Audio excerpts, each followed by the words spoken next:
rakyat itu sudah terlalu ngempet dan mentolerir loh.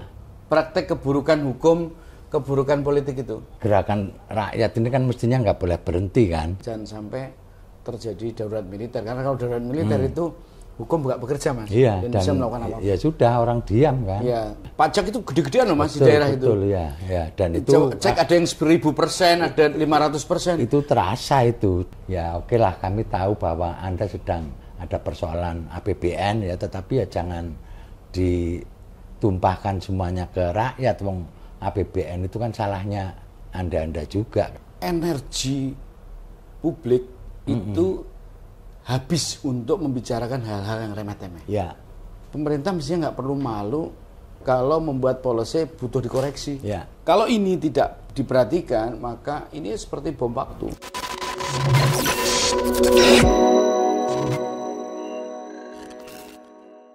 Assalamualaikum warahmatullahi wabarakatuh. Untuk anak cucu Mbah Nun dan sedulur-sedulur Maya, untuk caknun.com kali ini saya mengundang teman lama saya, Mas Ari Sujito. Beliau ini orang Madiun tapi hijrah di Jogja, kuliah di Jogja hingga sampai doktor dan sekarang menjabat menjadi wakil rektor Universitas Gadjah Mada. Nah, kali ini Mas Ari saya ingin mengajak ngobrol ya, terutama kaitannya dengan situasi yang ada sekarang ini. Belum lama yang lalu saya sudah melemparkan semacam saran untuk jamaah Ma'iyah ya. Jadi sekali lagi saya tidak melarang mereka terlibat di dalam demonstrasi-demonstrasi, tetapi yang paling penting bahwa teman-teman harus memiliki kalkulasi. Nah, saya kira saya ke Mas Ari ini pengen njlentrehke sakjane kalkulasi iki kudu piye, harus seperti apa sehingga teman-teman Ma'iyah itu tidak salah langkah. Minimal memiliki pandangan, memiliki potret besar situasi yang terjadi selama ini. Sekali lagi bahwa Mas Ari ini juga dulu angkatan 98 ya, yang ikut meruntuhkan Orde Baru ya, sedikit banyak punya peran di sana. Dan ya tentu saja saya sudah lama menghitung yang sedemikian besarnya reformasi saja tidak terjadi perubahan yang signifikan ya, apalagi apa yang terjadi selama ini gitu. Nah, saya pengen mendapatkan gambaran dari Mas Ari soal kira-kira seperti apa potret yang ada sekarang ini. Iya, Mas Toto, matur suwun Mas Toto. Assalamualaikum warahmatullahi wabarakatuh. Saya kira memang hari-hari ini kita menghadapi kegalauan. Antara sikap kritis, kegalauan sama harapan itu campur aduk gitu ya. Dan juga kemarahan juga. Dan kemarahan gitu. Karena melihat situasi itu tidak hanya ditandai oleh banyaknya aksi-aksi yang juga diganggu oleh kekerasan-kekerasan yang menurut saya ini apakah cermin gejala baru atau sebetulnya sesuatu yang dulu ini selalu ada begini. Mari kita jelaskan, kita obrol itu apa yang disebutkan oleh Mas Toto itu mengingatkan kepada kita dalam situasi ketegangan seperti itu kan butuh kejernihan. Karena siapapun bisa mengklaim informasi, apalagi sekarang ya dibandingkan dulu 98. Itu sekarang ini akselerasi atau percepatan informasi itu melampaui kenyataan, sehingga kadang-kadang kita itu ada rumor begitu disimpulkan gitu. Saya rasa juga kita menghadapi berbagai informasi gelombang, apalagi kekacauan dan konflik itu orang bisa berspekulasi. Dan memang PR kita seperti rakyat, masyarakat sipil atau jamaah itu bagian dari masyarakat sipil, itu perlu untuk memperoleh informasi atau menghadapi situasi ini harus piye gitu. Nah, saya mau cerita sedikit bahwa peristiwa ini mengalami ledakan luar biasa. Kita tahu bahwa rentetan dalam 6 bulan terakhir ini itu gejolak sudah mulai bermunculan ketika banyaknya kasus PHK besar-besaran. PHK besar-besaran, ekonomi makin memburuk. Dan di situ juga ditandai oleh banyaknya kebijakan-kebijakan yang kontroversi gitu. Ya misalnya tiba-tiba orang kok pada keracunan atau terus fenomena makan siang gratis kok kayak gini-gini gitu ya. Lepas dari diklaim oleh pemerintah itu berhasil itu soal lain gitu, tapi masyarakat merasakan itu. Terus kemudian kemerosotan ekonomi ditandai oleh gejala yang menurut saya banyak sekali, pasar-pasar kok pada sepi terus. Nah, ada peristiwa menurut saya yang menarik ketika tiba-tiba rakyat Pati itu demonstrasi memprotes kebijakan menaikkan pajak. Berarti Pati itu bulan Juli lah ya. Dari bulan Juli sampai Agustus sampai September ini kan. Nah, gejolak itu sebetulnya apakah daerah nggak melakukan lain? Iya. Tetapi waktu itu dipicu karena bupati dengan stylenya gitu nantang gitu ya. Nantang gitu, oke gitu. Nah, kemudian akselerasi ini terjadi, percepatan. Kemudian demonstrasi dan akhirnya nggak jadi. Tetapi babak inilah yang kemudian menjadi sesuatu yang sangat penting karena apa? Fenomena daerah menaikkan pajak itu akibat dari menurunnya transfer fiskal dari pemerintah pusat ke daerah atas nama efisiensi gitu. Ceritanya kan begitu. Jadi banyak sekali Pemda juga nggak bisa menggerundel gitu. Orang nesu ya, nesu nang raiso nang gerundel. Jadi tak lihat itu dalam situasi seperti ini maka jalan yang dilakukan ya banyak sekali perguruan tinggi itu budgetnya dikurangi. Terus kemudian biasa-biasa dikurangi. Selain soal tadi ya transfer tadi ya.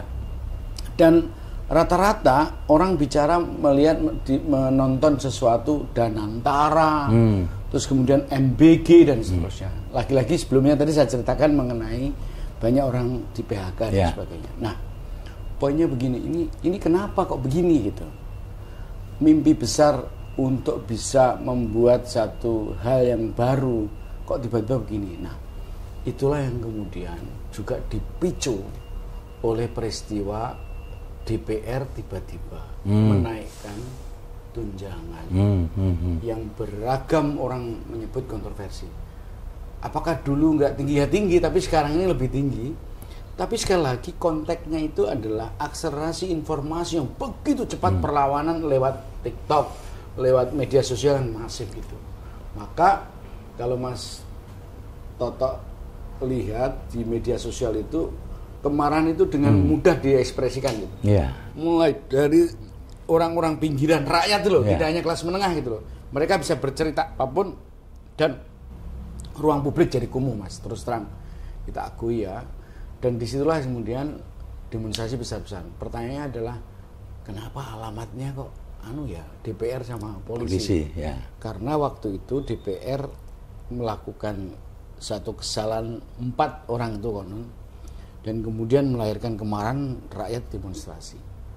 Terus kemudian ada peristiwa tertabraknya salah seorang ojol yang kemudian meninggal. Nah, itulah kemudian kayak tekanan makin cepat gitu orang.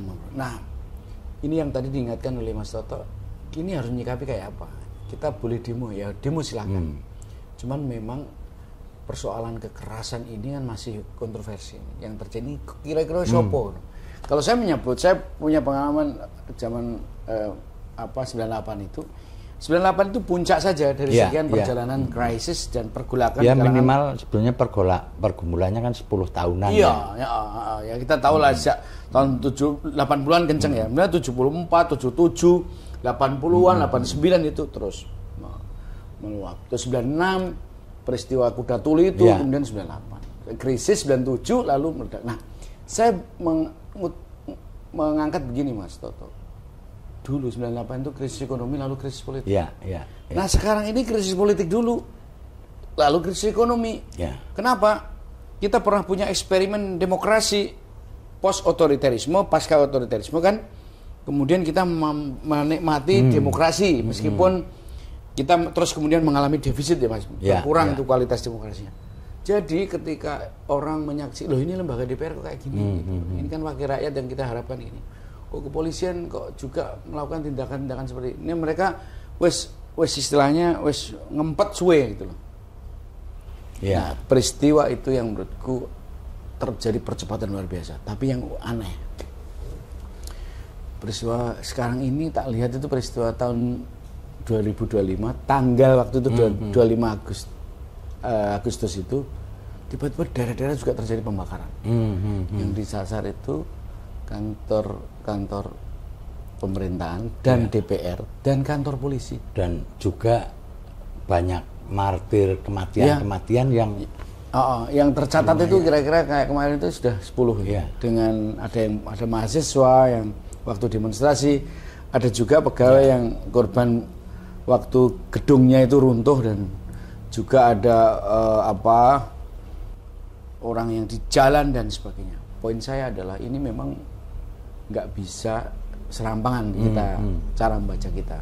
Oleh karena itu menurut saya ketika Prabowo sebagai presiden kemudian merespon situasi itu dengan membuat konvensi pers lalu mengundang para pimpinan partai untuk diminta agar mereka memecat orang-orang 4 orang yang dianggap kontroversi itu, ya mulai dari Uya-Kuya itu Eko Patrio, Sahroni, Nasdem, Nafa Urbah gitu.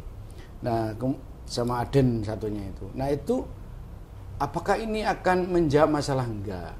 Ini hanya menyederhanakan persoalan ini, sekedar di stimulan ini lalu selesai. Enggak. Akar masalahnya itu loh, soal tadi loh PHK yang banyak, lapangan kerja yang terbatas, terus kemudian rencana kenaikan pajak yang besar-besaran, terus rencana menaikkan BPJS kesehatan gitu. Nah, itu yang mungkin Mas Arief bisa ini ya, karena kalau di dalam politik kan ada yang namanya isu yang strategis ya. Sementara yang berkembang di media sosial kan banyak isu-isu yang rame tapi sesungguhnya tidak ada kaitannya dengan masyarakat ya. Sementara apakah itu termasuk eskalasi kan nggak jelas juga. Kalau eskalasi kan mestinya sejak dari pemilu, bukan malah dari pemagaran laut itu kan sangat betul. Rakyat itu ya langsung bersinggungan dengan kepentingan rakyat. Tapi kan kayaknya nggak terjadi sambungan juga kan. Kalau kita baca ya Mas Toto ya, rakyat itu sudah terlalu ngempet dan mentolerir praktek keburukan hukum, keburukan politik itu. Tapi giliran ada peristiwa-peristiwa tentang, contoh ya, ketika fiskal itu menurun dari pusat ke daerah, ini kan bukti kegagalan desentralisasi Mas. Nah, ketika mau ditarik ke dalam resentralisasi dengan melakukan kendali resource itu ditarik ke pusat, misalnya soal tadi loh Mas, soal Danantara untuk urusan MB, makan bergizi gratis dan sebagainya. Itu upaya-upaya itu secara sistematis resentralisasi diikuti oleh militerisasi. Nah, tebakan kita adalah, loh kok bisa begini gitu. Maka saya itu pengalaman sejarah membuktikan kalau urusan bakar-bakar, urusan kemarin kelihatan sistem, nggak mungkin itu kerjaan mahasiswa. Nggak mungkin itu. 25 Agustus itu mahasiswa nggak turun lah secara umum. Itu kalau mahasiswa itu butuh keberanian yang luar biasa. Kalau bakar-bakaran itu pasti Mas. Ya, karena belum ada prakondisi Mas, gitu loh. Jadi saya lihat, lah kemudian memang tanggal sekitar 28 dan seterusnya itu memang mahasiswa turun ya. Turun dan membuktikan memang dia sedang punya jaringan dan idealisme mereka kita anggap sebagai kekuatan mereka untuk mereka bergerak. Jadi memang kalau lihat ini apa yang dilakukan jangka pendek oleh Prabowo dengan mengundang para politisi, kemudian tokoh-tokoh agama diundang. Tapi kan nggak ada korelasinya itu. Tokoh-tokoh agama diundang dengan problem real gitu. Beda dengan 98 itu dipanggil karena ada penggeseran itu isu-isu identitas etnis agama. Sekarang enggak Mas, sekarang antagonisme etnis ya. Dulu. Sekarang ini antagonismenya kan state and society. Jadi negara dengan rakyat itu. Jadi saya agak berpikir begini bahwa ini nggak mungkin langsung selesai Mas. Tapi memang jangan sampai juga terjebak bakar-bakaran terus-terusan karena kalau begitu nanti jadi alasan darurat militer merugikan karena sudah terlalu mahal demokrasi ini biayanya gitu. Kalau ini bisa kita jaga, saya kira artikulasi untuk demonstrasi yang bagus gitu, kritik supaya kebijakan berubah gitu. Misalnya ini ada kesempatan, taruhlah September ini APBNP, APBN berubah, bisa nggak ini ngubah ini policy-policy yang sumber masalahnya di sana gitu ya, yang dana ini bukan diefisiensikan tapi direalokasi karena ada yang naik ada yang turun gitu. Nah itu yang kukira kita butuh energi yang tidak sedikit ini, tapi jangan sampai juga situasi ini membuat kita ini kesannya nggak bisa apa-apa gitu. Ya kan? Masyarakat sipil itu saya yakin kemarin sudah mulai juga rilis atau selebaran yang menggambarkan, mengingatkan jangan sampai terjadi darurat militer. Karena kalau darurat militer itu hukum nggak bekerja Mas, dan bisa melakukan apa-apa. Ya sudah, orang diam kan. Ya terlalu mahal biayanya begitu. Nah itu yang kukira penting karena rakyat sipil itu dengan jumlah beragam, tidak hanya di kota tapi di grassroots selalu ada pertanyaan-pertanyaan di grassroots itu, ini ada apa gitu. Nah, tapi pertanyaannya kalau dulu ya mungkin gampang disirep loh ya. Sekarang nggak bisa karena semua orang sejauh ada sinyal ya di situ dia bisa baca. Ya, karena ini tadi Mas Ari menyebutkan bahwa perbedaannya reformasi itu dulu justru dimulai dari krisis ekonomi, baru krisis politik. Nah, sekarang justru sebaliknya, krisis politik bisa jadi akan ditambahi lagi krisis ekonomi karena ini udah menyangkut pajak, menyangkut harga-harga bahan-bahan pokok ya, terutama ini yang utang nampaknya yang juga membuka. Nah, utang itu nggak tahu nih udah kayaknya udah jatuh tempo bayar bunga dan kan itu juga cukup lumayan tinggi gitu. Jadi kalau bicara seperti itu memang Mas Toto bisa cek ya kalau ngobrol-ngobrol di grassroots ini kan soal dengan jamaah itu pasti banyak bercerita lah. Saat jane ini grassroots itu ono loro-lopo lah pasti gitu. Misalnya warung-warung itu saya lihat juga sepi, terus pasar itu juga begitu.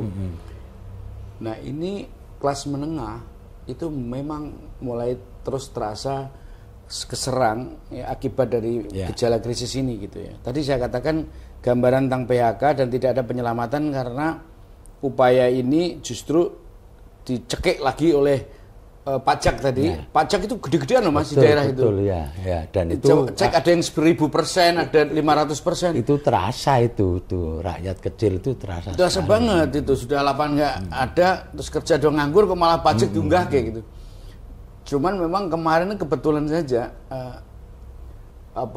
Bupati Padi agak menantang kemudian menyulut. Tapi daerah-daerah juga. Nah poin saya ada, apakah daerah-daerah akan bisa terdorong kemungkinan besar juga. Maka itu menurut saya kalau hari-hari ini pemerintah tidak mengambil langkah strategis yang tepat, ini bisa jadi bumerang gitu. Karena pokok masalahnya belum terselesaikan. Oke, Mas Ari, saya kira kalau kita mau ngomong rakyat pada umumnya ini kan juga kalau kita bicara soal gerakan-gerakan yang seperti 98 itu pasti harus dimotori oleh dunia kampus.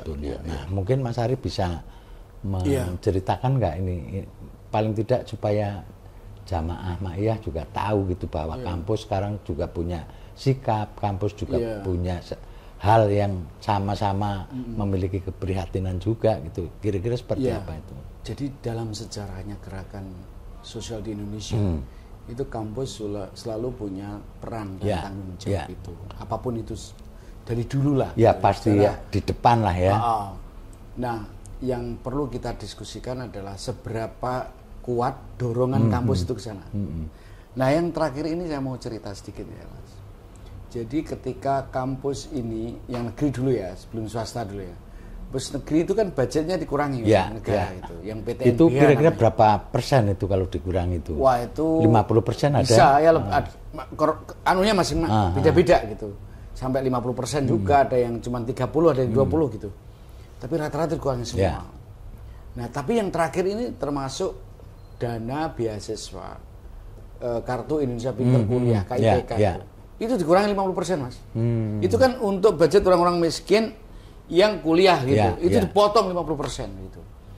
Nah, ketika budget itu dikurangi, Mas, itu kan banyak sekolah-sekolah yang negeri itu ngambil rekrut mahasiswanya itu gila-gilaan tuh, banyak sekali. Jadi, hanya itu sebagai apa namanya supaya ada uang masuk kan iya, itu kan strategi yang pragmatis yang paling gampang gitu. Pertanyaannya, apakah mereka benar-benar ini akan bisa dikelola? Enggak. Ya, kualitasnya jangan ditanya itu, mesti jelek. Makin banyak dengan waktu cepat, wah gila, ada yang 50% naik, terus kemudian 100% naik itu, kelipatannya itu. Nah, menurut saya terjadi konflik, Mas, antara universitas negeri dan universitas swasta. Ya. Karena universitas swasta tersedot, nggak dapat murid. Di Jogja, di Jawa Timur, Jateng itu mengalami itu. Coba nanti bisa dicek itu data yang menunjukkan penurunan jumlah mahasiswa yang masuk di swasta, tapi sebagian besar masuk di negeri. Nah, pertanyaannya adalah dosen-dosen negeri itu kekurangan dosen. Kampus negeri itu kekurangan dosen. Akibatnya banyak dosen swasta itu nyambi di negeri. Kalau dulu kan negeri nyambi ke swasta. Ya. Sekarang ini kebalik, Mas. Itu tak lihat itu kemarin di beberapa kasus di Jawa Timur juga ceritanya teman-teman, Jawa Tengah juga gitu. Nah, saya kira poin saya adalah begini. Pertanyaan Mas Toto tadi kan, apakah kampus resah? Ya, kampus resah. Mahasiswa itu sudah mengalami satu apa yang disebut dengan kesulitan-kesulitan. Tidak semua orang yang kuliah itu kan kaya, Mas. Dan ini tanggung jawab negara di dalam bidang pendidikan. Kita punya 20% berdasarkan konstitusi, 20% dari APBN kita. Tetapi sebagian besar, kira-kira 13%-nya dari 20% itu untuk sekolah kedinasan. Maka jika demikian kenyataan, itu muncul ya, di diskurs di anggaran aja kelihatan antara uang yang untuk kedinasan dengan uang yang untuk sekolah umum itu gitu.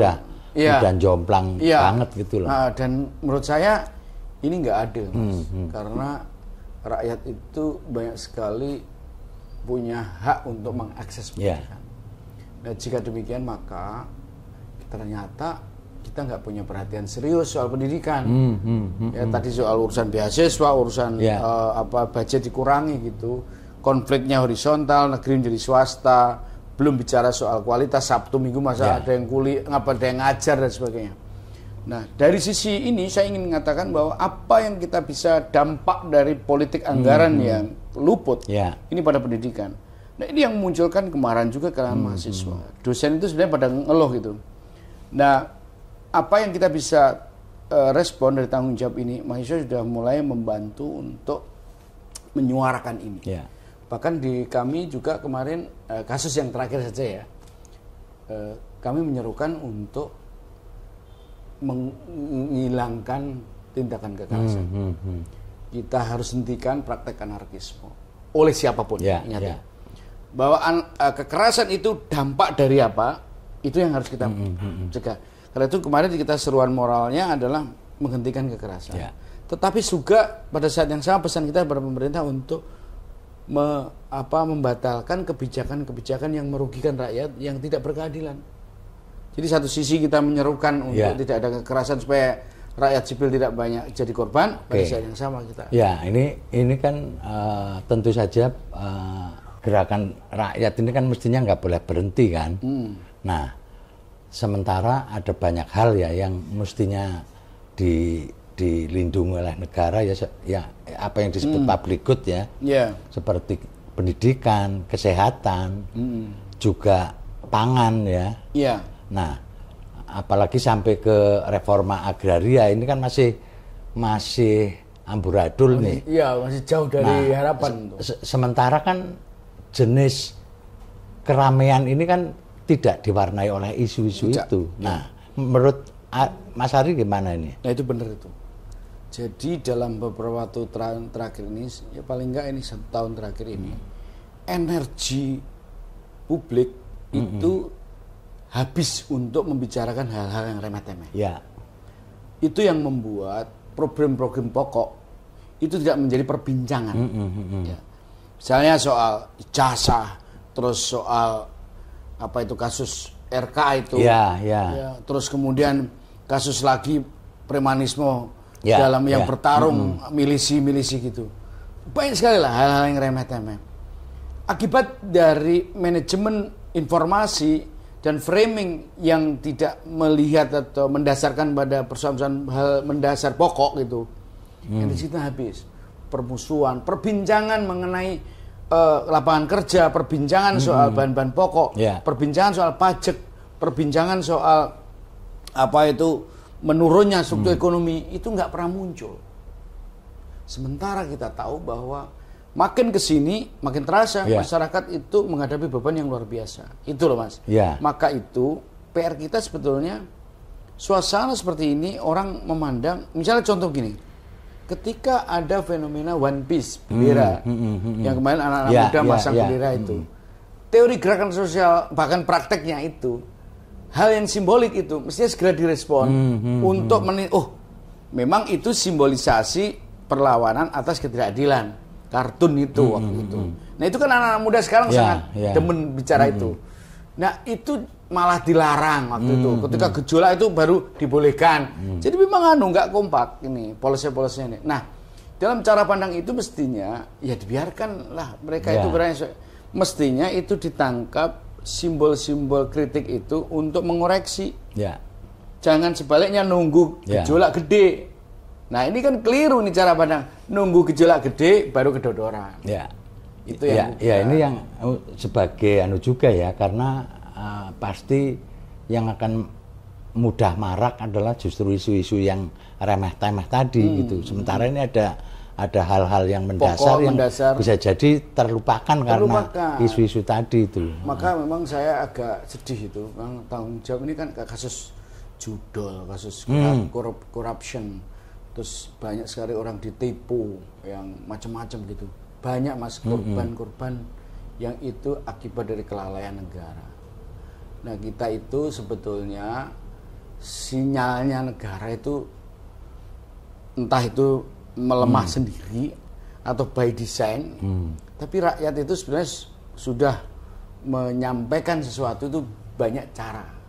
Nah masa harus pakai gerutukan bakar-bakaran baru kita dengerin gitu kan, nggak mungkin harusnya. Ya saya kira salah satu prinsip yang untuk teman-teman sedulur-sedulur Mahia itu juga bisa dilihat dari kalau sudah sampai kepada demonstrasi kan pasti ada tuntutan ya. Mestinya itu yang harus dilihat kan. Kalau yang remeh-temeh ya ngapain gitu loh, buang-buang umur kan itu. Bener itu. Iya, nah itu yang.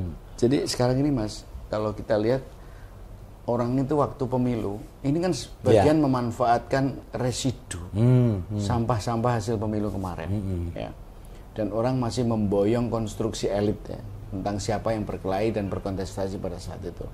Orang tidak diajak berpikir tentang kita mau ngapain 5 tahun ke depan menghadapi pengangguran, kemiskinan, kesenjangan, kerusakan lingkungan, kasus nikel yang kemarin ribut itu, soal perdagangan manusia, kekerasan yang terjadi banyak sekali.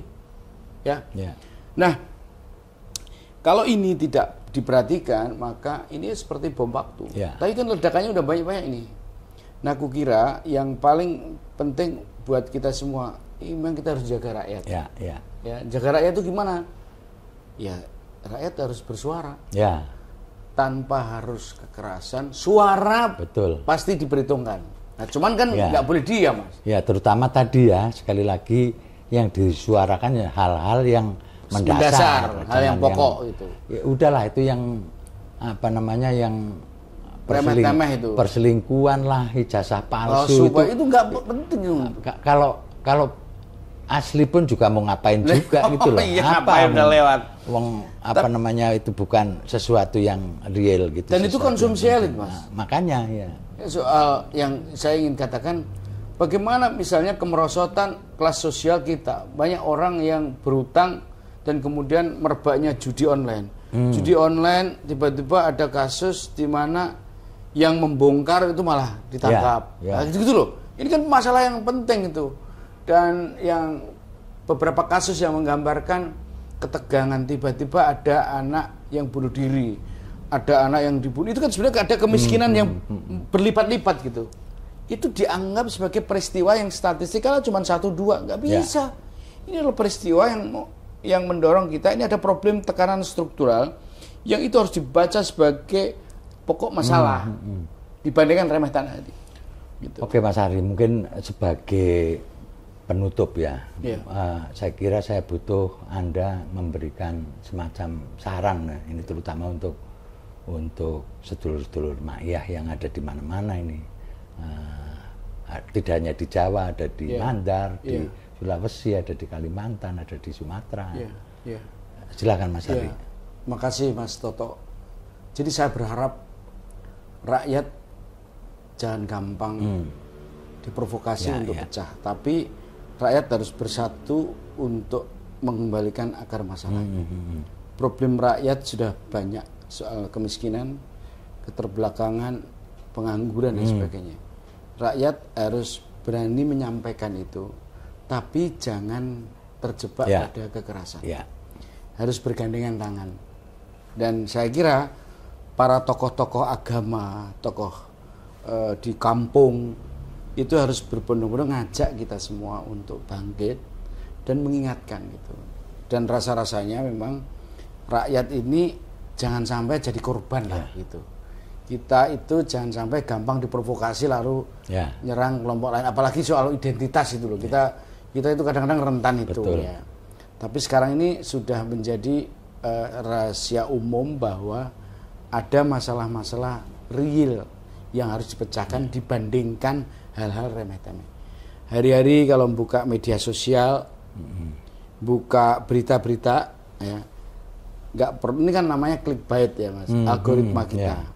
Kalau buka hal-hal yang pokok, nah, hal-hal yang informatif, oke gitu. Tetapi jangan sampai juga nyebar informasi-informasi yang hoax, yang seringkali mecah kekancan. Gitu. Jangan juga mengonsumsi terlalu berlebihan hal-hal yang menciptakan fitnah-fitnah rano gunane gitu. Saatnya kita berpikir bahwa penyelamatan rakyat, penyelamatan umat, karena itu saling tertolong. Tetapi jangan pernah kita diam, ya, padahal itu isu penting. Tapi pada saat kita memprotes, menyampaikan, menyuarakan aspirasi itu, jangan mendahulukan kekerasan sebagai pilihan. Karena biasanya kekerasan Mas, sing rugi, sing ranggo senjata gitu. Kita sing lemah. Nah oleh karena itu saya berharap kita bisa jernih, ya, tetapi harus kritis Mas. Kita nggak boleh nggak kritis. Saya berharap juga pemerintah ini bisa ngerespon ini proporsional, ya, jangan mendahulukan kekerasan, tapi sebaliknya harus ngerespon hal-hal yang pokok, soal lapangan kerja, soal pengangguran, soal pajak yang jangan gampang dinaikkan lah gitu. Ini kreativitas. Soal komitmen ke rakyat itu harus ditunjukkan. Misalnya ngapain hal-hal yang nggak penting malah duit diambil di sini, terus kemudian di sini malah kosong, tapi di sini nggak ada gunanya gitu. Bahkan pemerintah mestinya nggak perlu malu kalau membuat policy butuh dikoreksi. Misalnya kita harus evaluasi, makan bergizi gratis. Kalau butuh dievaluasi. Makan bergizi gratis. Terus kemudian koperasi merah putih. Terus pajak Mas. Pajak. Jangan gampang menaikkan pajak sementara masyarakat sedang butuh lapangan kerja, butuh pekerjaan tadi lah Mas. Nah termasuk ekonomi kita sedang tidak baik-baik saja. Nah itu saya kira kita punya banyak hal yang kita pikirkan buat rakyat. Karena itu kalau kemarin pemilu sudah berlangsung 2024 kekuasaan terbentuk, janjinya saya ingin kudune nagih kan. Betul. Kan? Itu yang saya kira penting. Oke Mas Ari, terima kasih banyak. Jadi sekali lagi kalau untuk para penguasa di pemerintahan, ya oke lah kami tahu bahwa Anda sedang ada persoalan APBN ya, tetapi ya jangan ditumpahkan semuanya ke rakyat. Wong APBN itu kan salahnya Anda juga kan. Nah, itu yang apa namanya yang perlu harus diperhatikan. Jadi sekali lagi untuk teman-teman warga Ma'iyah, jamaah Ma'iyah, kira-kira seperti itu. Moga-moga ini bisa menjadi pelajaran dan bisa menjadi bahan dalam apa namanya diskusi-diskusi Anda di tempatnya masing-masing. Terima kasih Pak. Assalamualaikum warahmatullahi wabarakatuh. Assalamualaikum warahmatullahi wabarakatuh.